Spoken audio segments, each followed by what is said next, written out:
to the Leader Farming Podcast. I have with me my friend, new friend, Kelsey. And say your last name for me. Romshek. Romshek. I didn't want to Yeah, mispronounce it. So all good. Thanks, man. Kelsey Romshek. We recently connected through the Become Good Soil community, and I'm really excited to hear your story, Kelsey, and have an opportunity for you to share that with those out there listening to the Leader Farming Podcast. And so um, I'm not gonna do any further intro because I want you to be able to tell your story and tell it how you want to. And so um, I'm turning it over to you, brother. Let's hear a little bit about you and your family and what got you here. And so go for it. Yeah, all right. Well, my story is, I guess, I'm story-wise, I'm originally from Grand Lake, Colorado, so the southwest corner of Rocky Mountain National Park. Grew up in the woods and mountains, and that was kind of my childhood. Small town kid where you kind of did everything and were a part of everything, and so grew up in the mountains, and then um, small town kid where I played, every sport and did every activity. And then eventually came out here to Nebraska and attended a small school out here.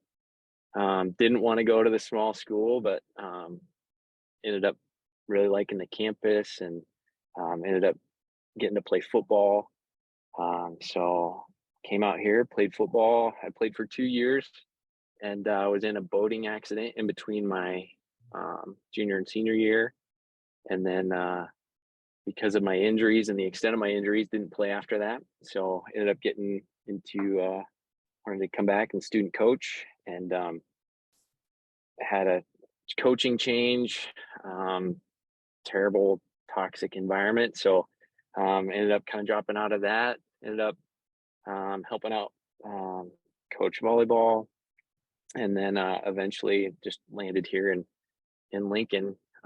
When I graduated from college, my girlfriend at the time had a couple years left, and so I just found a job here in Lincoln. Personal training, I knew I could do that and find a job doing that. So started personal training and was a personal trainer in the gym, and then eventually met a bunch of firefighters in the gym, and God just put the right people in my life, and they helped coach me, mentored me through the process. Their line was, "Hey, that's cool. Why don't you become a firefighter? And then on your days off, you want to train, do that." And then ended up getting hired. And then it's, I grew up in church my whole life. I grew up in a Pentecostal church, kind of charismatic environment. My dad was kind of in church leadership, pretty involved. But then in high school and college, just really kind of fell away from my faith. And then, just high school and college really started kind of living that double life. As far as, my church personality on Sundays and Wednesday nights. And then, kind of just slipped into kind of the party boy lifestyle and on, the weekends and stuff. The whole like Varsity Blues movie, like that was kind of like the lifestyle that I lived. And so when I left for college, it was kind of, I still maintained a seed of belief. I definitely believe in that verse as far as train your children up in the ways of the Lord, and when they're older, they won't depart from it. Because I did maintain a seed of belief all that time. So I mentioned that boating accident. Even though I was living the party boy, frat boy lifestyle, even during that accident, like I had studied enough anatomy and physiology at that point in college that like I knew that my boating accident and just how I was able to survive, like I knew that it was a miracle. But it didn't change my life. It didn't change my path. It didn't, if anything, it ramped up the partying even more because, football was taken away from me. But as I got into the fire department, God had just surrounded me by the perfect people, like the perfect men. So day one of academy, the guy I sat next to um, was a former recon Marine. So essentially, the Navy SEALs of the Marine Corps. Mhm. But yet this guy was a Christian, and totally, blew my mind of what a Christian man could be, because I was just so used to, a Christian man being, the peaceful, kind type. I wasn't used to, a recon Marine Yeah, the um, Mr. Rogers, Christian. right? Yeah. Yeah, and yet too, like at nights when we'd go out and have a good time, like he would still go out with us and have a good time, but just not be stupid. And so Andy really opened my eyes to what a Christian man could be. Mm. And then through academy, just some amazing friends. Ended up actually breaking up with that gal, which is a whole nother story in itself as far as prayer and very God time things. But God had surrounded me by just such great community and just some strong, assertive um, men, type A personalities that, because of the community that God had surrounded me with, I chose to stay. But it was the pain of that experience. And I think just everything that I relied on in her and her family, and, being 600 miles from my family, I felt really alone. I felt, um, but it really caused me to dig into, what do I really believe? And my mom had given me a daily walk Bible, and so I started reading that. There was a church about 2 blocks away from where I lived at the time, so I started, just going to church. And then, it's been a long journey with God since then. So it went from, I was really desiring community. So I reached out to guys that I played college football with that I knew were in FCA and I knew were in Lincoln. So then reached out to those guys. Um, you know, it's a long journey from there as far as, getting involved in, those church communities. Eventually, because of the nature of my work, wanted to, serve more of the homeless and outcast, and so wound up in a church in downtown Lincoln, and through that, eventually met my wife. Eventually, became part of a church plant, and then eventually moved to an even larger church. And God's done a lot of cool stuff through that. And then too, those same guys who you know um, that God had surrounded me with. Eventually, we opened a gym on the side, and that's a whole nother piece to my story as far as the fitness side of things. And we opened up the very first CrossFit gym in Lincoln, um, and have been journeying with those guys 15 years later, and still to this day, God continues to do really cool things through each of our stories. Now we're all married. Now we all have kids. I've been married for 12 years now to Piper, and we have a 9-year old, or almost 10-year old, 8-year old, and a 2-year old. So we're here in Lincoln. I'm a fire captain now with the fire department, and I'm definitely in that season of learning to be a humble servant, to take the lowest seat until God makes it impossible to do otherwise. I'm in a season where I pushed pretty hard to get to the position where I'm at, but now I'm in a season where I could continue to push and push hard, but really processing, where God has me, um, where my talents and gifts are, how He's wired me, and and continuing to serve from where I'm at until God makes it impossible to do otherwise.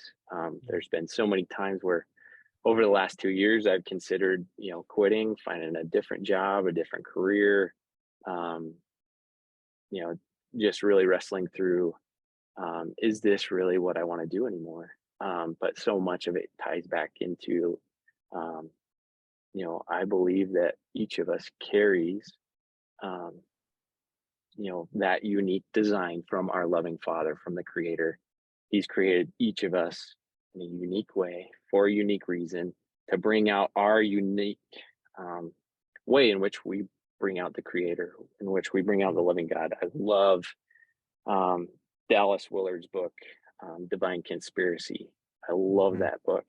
because I believe that that through all the experiences that God's given me, through all the ways in which He's built me up, I believe I'm at where I need to be right now.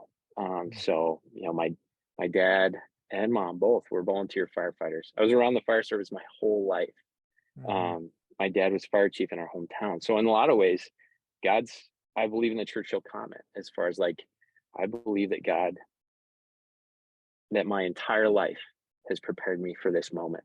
mm, And so I like that Churchill comment. I believe in that. At times it's hard to believe that, but now in what I get to do and everything that God's taken me through, um, I do get to just show up every day and be who I am. So a part of that is, how God's wired me, being a peer support for our members, and then continue to just serve with, being a former athlete. I love serving in the position that I do because I like the physicality of it. I like still being, the boots in the streets and leading right where I'm at, and knowing mhm, too, I'm in a season where some of my peers who are even younger than I am, or came on the job later than I am, are getting promoted above me. So mm, how am I processing that? I love the story of the Roman centurion. I love mm, it in that he was just who he was, and he was mhm, just being who he was. And yet, Jesus pointed him out and said, I have not seen faith like this in all of Jerusalem or in all of yeah, Israel. And so that that story blows my mind in that, a Roman centurion, like mhm, God pointed him out. Or what did he see in Jesus to lead him to that point? But also like how he replies to Jesus. He was just truly being who he was. yeah, As simple as that. Like, no, Jesus, I'm a man in authority and under authority. Like I give mm, orders and I go do it. And I know that you can just give the order and it'll be done. And so yeah, that centurion was just being who he was. And so um, I think that's a big part of, you know, what we do, the leaders that you're talking to, talking to myself even, or you, I believe that what the world needs is a version of Zach, a version of Kelsey, to just go out and be who we are, and all that God's taken us through, and the perspectives, the knowledge, the passions that He's given you each day. Just show up with that. Every day when I drop off my boys at school, I pray with them that they would just do their best and trust God with the rest. So I'm in a season right now where it's difficult, but I'm living my boys' words out, and they know that too. We talk yeah, about it, at almost 10 and 8. I know that tomorrow at the firehouse, I just got to show up, and whatever comes, I just need to do my best. I'm thankful and that I do have another amazing mentor, very well respected captain, could definitely be a chief. But he's told me all along, when I was first taking promotional exams, like, Kels, just be yourself, just be yourself. mhm, And then, too, now I take a lot of his words and just live those out. As simple as it is, like telling, crew members yesterday, like, just be you, just be you. yeah, That's what we need. Just be yourself. yeah, And then when we all come together as a team, like that's what's needed, and even Ripley talking about like Kels, Lincoln Fire and Rescue doesn't need 300 different Dan Ripleys. They need a Dan mhm, Ripley and a Kelsey Romshek. And that's mhm, what, comes together, all of our talents and gifts coming together, to serve the organization well, to serve the community well. And so I've seen that play out, as simple as that is. Um, so that's the grand story yeah, is, yeah, I'm a fire captain here in Lincoln, Nebraska. Lincoln's a big small town in that it's city. We've got city convenience, but yet um, it's got that Nebraska nice feeling to it. It's a community where a lot of people care for each other. Big city yeah, convenience, but you're going to see people around town that you know and care for, and so that's a part of it too. Just in who I am, and the number of times that I've wanted to quit or look for something else this year. I know when I internally wrestle, it comes down to like, no, Kels, like if something happens on your street corner, you want to go help. you know you're going to go do that. So I think part of it is just continuing to live out just who I really am, and Yeah, just each day just show up, do my best, and trust God with the rest. that's so good, man. Well, certainly appreciate you sharing and opening up. There's just so many directions that we could go with your story. One of the things that I heard you say was just that whole process of go you went through with the girlfriend that was for so long. You made the statement that it was through that pain that I was able um, to grow. You didn't use those exact words, but you were able to grow and become who you are today. But it was only through that pain that got you to that place. We we talk about just that you and I had some conversation before we hit record here, but we're both in similar seasons of just feeling some pain and feeling some frustration. And I think the knee jerk reaction is to um, quit or walk away or just go hide in a corner. But yet when we think about our growth and we have this perspective of growth that I'm trying to share with those under my care as well as those out there listening, is that growth does come in the difficult seasons, in the winter seasons, in the times where you were telling me about a tree that's right outside your fire station that you were just observing and looking at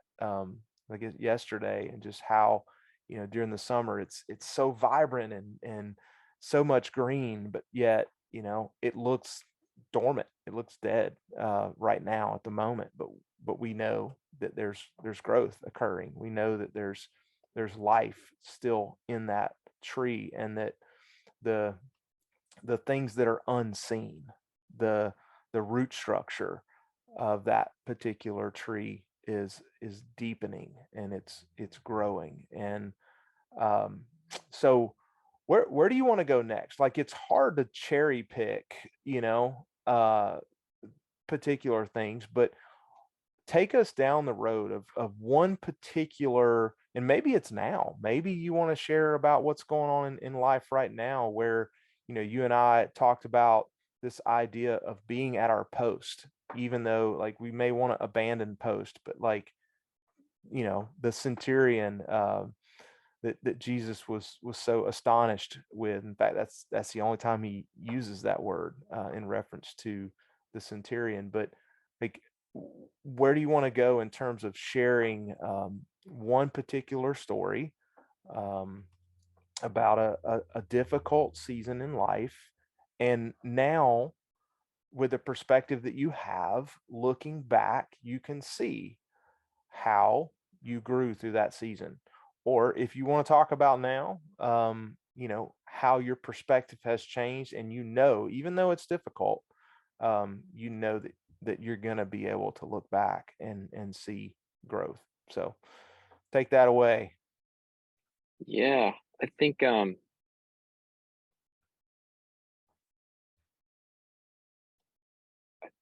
think I, I think to continue to encourage you and I, but also to encourage your listeners. You know,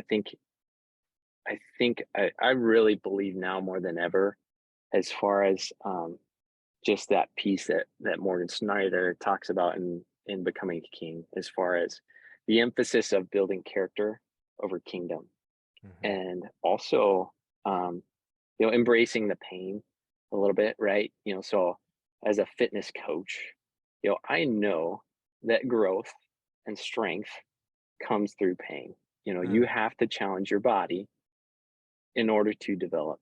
And I believe that as a leader too, right? Putting ourselves in uncomfortable situations, mhm. stretching ourselves, taking risk. Um, so I do believe in that. I think a lot of us will shy away from pain and discomfort, right? If you listen to the latest Wild at Heart podcast, they talk about we live in a life now of thermostats, right? Mm, We can always make our environment comfortable. mm, But I think as leaders, we need to continue to embrace discomfort. So even in embracing discomfort, right? You and I talked about it before going live, as far as you mentioned a conversation with your family, as far as initially, you didn't go right into it. But I believe, as leaders right now, when we talk about, you know, being warriors and being courageous, the reality of you and I ever being in an actual battle, like David talked about, right? David was face to face, wielding swords, sweaty, exhausted, bloody. Like you and I are probably never going to be in that situation as far as that amount of courage that we need. But for you and I, and for a lot of your listeners, in reality, we're like what Morgan talks about, right? 1,000 instances of just 20 seconds of courage. mm, So even for you with your family, it was a moment where you needed to display some courage just in a 20-second, conversation, right? So even with my wife and everything we've been through, I've learned that really it's just 20 seconds of courage that I need to display to just be honest. Or with my crew members and leading them. Most of the time, it's just 20 seconds of courage. Or even right now, in an atmosphere and environment where our workforce feels very exhausted, feels very hopeless. I imagine in some of the conditions you're working through in the restaurant business are similar, and you look forward at conditions right now, and it looks rather hopeless. So, how do you lead in this season where a lot of conditions just seem very hopeless? And I think in a lot of ways, it's just 20 seconds of courage of going against the grain, of when people are losing their heads, saying, mm, like, I know it's hard. It's hard. You're right. But we got this. Going against the grain to speak against those voices of, the greater culture right now, where so many people are hopeless, like, how about a little hope? How about something as simple as, like, I know, I'm with you and we got this, mm, or even leadership above you, studying Joseph. I don't know how on earth Joseph did it for so long to follow and serve faithfully under leadership that was maybe toxic or that he didn't believe in, but he just kept faithfully serving. So even now, in whether it's politics or maybe you're working in a field that has toxic leadership or whatever, it's not showing up, being true to who you are, and trying to give some hope. Like, no, it's okay. Or for the believers out there, like, what are you really going to believe? Are mm, you going to believe that it's hopeless? Like, look at this season. What am I going to do? Or are you really going to believe that God is a good father, that he's going to take care of you? And then, yeah, believe in, consider it all joy when faced with trials of any kind, because what does it do? It develops perseverance. mhm, Um, Yesterday at work, I was faced with various trials, definitely various trials. My dad in the hospital. I had two new probies or two new crew members that were going to take a lot of focus and attention. I had some peer support stuff popping up, not to mention leading my own people and various trials within the day. Um, but yet, um, just 20 seconds of courage here and there, and that's all my people needed, and mm, that's what I needed. That's what my wife needed, and and then too, just being true to who we are and just showing up and doing our best in that moment. But I think right now, just greater culture wise, what kind of voice are you going to have? Are you going to buy into the culture? Are you going to buy into the hopelessness? Are you going to, or are you going to be a voice of hope, a mhm, voice of reason? And so I think now more than ever, whether you're a leader at the top or whether you're a leader with a mop, I think now more than ever, we just need to lead with a little hope. We just need to lead with a little positivity. So even in mm, my position right now, kind of boots in the streets, but a leader of the boots in the streets. Um, what am I going to buy into? Am I going to believe that change has to occur from the top down? Or one of my fire service mentors, he talks a lot about water boils from the bottom up. And so you can be a leader right where you're at. You Mm, can be a change agent, a culture change. You can be a voice of hope right where you're at. And so, just like Brother Lawrence, I don't know how on earth that dude did it to be that joyful, that faithful, washing dishes. But here we are centuries later, and yeah. that is still just such an amazing story that can provide, us with hope, resilience, perseverance by studying this dude who is a simple dishwasher, Mm, but yet like lived it out so faithfully. So whatever context we're in, like what are we going to choose to believe, hold on to, and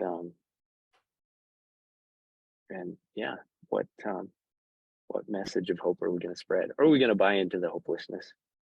yeah, that's so good. And I think that really is very timely. There's so many people out there that are just in a tailspin of hopelessness, and to choose to believe in something different, and to say, I'm not going to participate in that.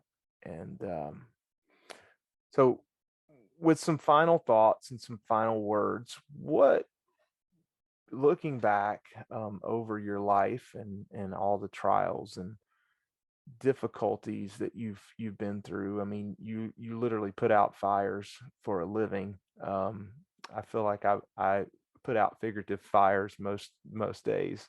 Um, but what wisdom and what thoughts would you share with someone that that's out there listening, a younger a person that may be trying to figure out, how to put out the fires in their life right now? Maybe they're dealing with, you know, um, a big fire, or multiple small fires. But what would you share? I think what jumps out to me is is you bring up that example of putting out fires, and I think in all honesty, vulnerability, and authenticity, one of the scenarios that I walked through this weekend was just, here is this fire captain who is brave and courageous enough to run into a burning building, but yet I don't have the courage in the moment on Saturday night to assertively step up and say, like, hey, babe, like we said, we were going to watch a family movie. I know your friend's Hmm. over, but we had planned on watching this movie. But instead, I just kind of shirked off, kind of played a pity party, and just kind of went and did my own thing, just hung out in the back bedroom and kind of pouted. Or even walking downstairs with my son, we've kind of dabbled with the video games he's playing, Hmm. Fortnite with his friends, and realizing the joy he had in it. But yet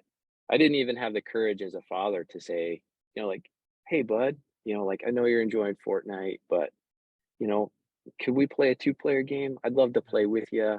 I don't really understand Fortnite. How about we play Super Smash Brothers or uh or Mario Kart, something like that we could play together. But Right. instead, I think sometimes we take the easy way out, the path of least resistance. And so I think um I really do believe in that. Just 20 seconds of courage. Mm-hmm. And that have changed decision Saturday night? Maybe, but maybe Hmm. not. But it would have built relationship with both, my wife and her friend, and or my son. And so it's just Yeah. interesting to me that you point out the example of putting out fires, but yet all of us in some way or another, um, you know, lack courage in certain ways in which really it would just require simple courage. So Hmm. encourage your people to just have that courage to just honestly, authentically be themselves and be open. And then two, you talking about what would I tell my younger self? Um, I think too, for all your listeners, be open. Just be Mm, open. I'm in a super cool relationship right now where I had a former crew member who I really respected how he lived his faith. It was the 20 seconds of just mhm, outrageous, insane courage, how he would just talk about his faith to mhm, anyone and everyone, talk about what he's reading in the Bible, truly lived it out well. Um, and now he's about halfway through his Green Beret training. oh, wow. So now he's living out on the Army base. But here's this 24-year-old kid that I'm learning with, Yeah. step by step with, as a 38-year-old man. Um, so I am actively telling my younger self, like, seriously, the dude's wired just like me. Yep. We have so many mannerisms that are similar. But honestly, one of the things that we continue to share back and forth is just a wild, grand adventure with God. And so I think a lot of that ties into telling my younger self, like, don't compare yourself to everyone else. Mm, Don't feel like you have to step in line or live this certain narrative. Um, even as a young captain 6 years ago, I would have told myself, don't compare yourself to Captain Ripley or Captain Roth. Just be mhm, you. Just be Kelsey. If I would have truly lived out my mentor's words of yeah. just be yourself versus trying to be that mentor, I think it would have saved me, 6 years of extra stress that I put on Yeah. myself. So, at 22, at 28, just embrace the wild, grand adventure with God and that He's a loving Father. He loves you for who you are because He's designed and wired you for who you are. And we have a responsibility to just simply live that out. Mm, so good. Well, brother, thank you again for your time and just for your wisdom and thoughts and sharing your story. I'm grateful. I'm looking forward to getting to know you better as we continue to walk together in this community and look forward to sharing your story with those out there listening. So take care. God bless, bro. Yeah, thanks, Zach. Appreciate it, man.